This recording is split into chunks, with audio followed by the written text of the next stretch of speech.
อาจเป็นเพราะสายลมแห่งโศกสตาพัดพาเฮามาพบกัน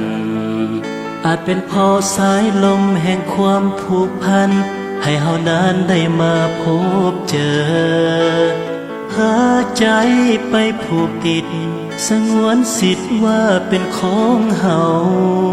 จากใจที่ว่างเปล่าเมื่อมีเจ้าเข้ามาเติมเต็มชีวิตเหมือนฟ้ากันเก่งอับแสงมืดมนหนทางดังเรือน้อยที่ลอยอยู่กลางในทะเลหล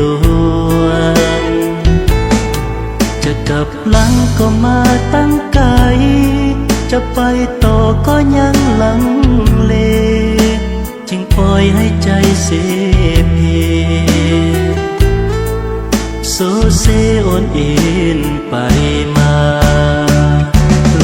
กสอง